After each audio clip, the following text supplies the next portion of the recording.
و مقاومت 16 امتیازی. امروز هم یه بازی حساس هست که شبکه امید پخش خواهد شد بین دو تیم مقاومت و نیروی زمینی در ورزشگاه زمانی هم که کادر فنی تیم آریا جوان تغییر کرد، شرایطشون بیرون میره از همین سمت پرتاب انجام میشه که برند به میانه جوان مردانه رو کاملا جوان مردانه انجام داد. امیرحسین کمالی دروازه‌بان اتحاد سالار کم تجربه توپ رو در نزدیکی محوطه جریمه خودشون به بیرون فرستاد. اون سمت هم کم تجربه تر امیرحسین کمالی یا میشه گفت دلسوزتر امیرحسین کمالی که توپ رو راحت سپردش. باز میکنم با یه ضربه سر برگشت میدن به توپ از پشت میاد و توپ توکلی رو میزنه و به بیرون میفرسته. حیدرپور مثل داخل محوطه جریمه یه برخورد به وجود اومد. داور انتقادی به خطا نداره، دستور به ادامه بازی میده. یک بار دیگه فتحی در عرض یه ضربه محکم و توپی که از کنار دروازه به بیرون رفت. ضربه سرکش حیدرپور و توپی که راهی به چارچوب دروازه با این تیم به مسابقات لیگ برتر باشگاه تهران در رده امید برتر یا میشه گفت مسابقات آسیا ویژن جوان اندلیب رو در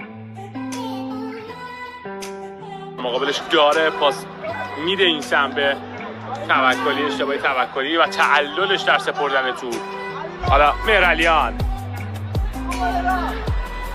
مکس میکنه و پاسو داد به فتحی. خود فتحی نخست سریع بازی رو راه میندازن این سمت، سینه پاس میدوسه به توپ میکنه مهرعلیان رو و توپشو میزنن و به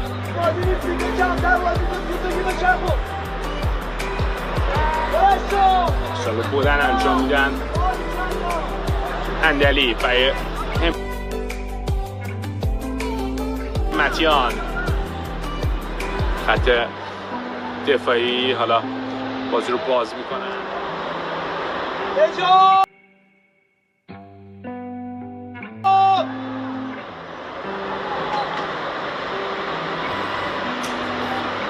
بازی رو بازیکنان اتحاد سالار به جریان میندازن.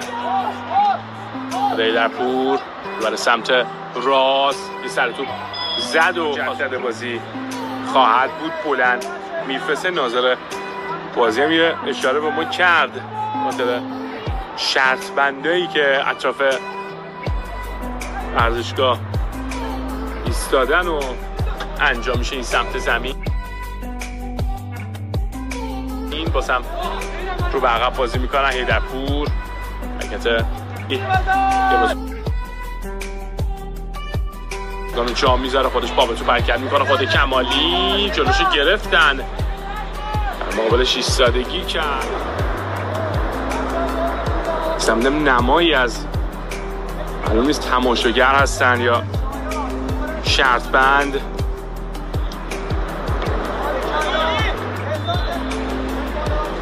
نفرم اونجا روی یکی از ستونهای کنار ورزشگاه زمزم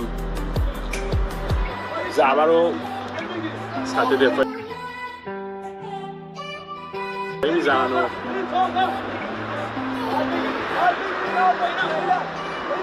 که اصلا تعدادشو از دست داد. مهراب شارو بسن پشت و واسه در عرض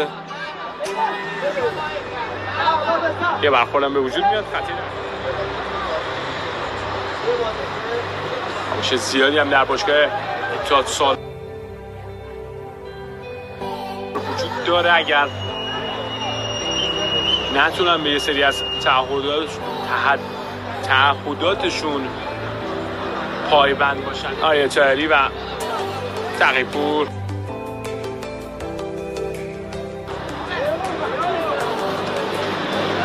به عقب کار کرد با لئو و این سمت زمین. حالا بازم رخشان در جدال با لئو، موفق‌تر لئو به خط نده رو اما آوانتاژ میکنه. البته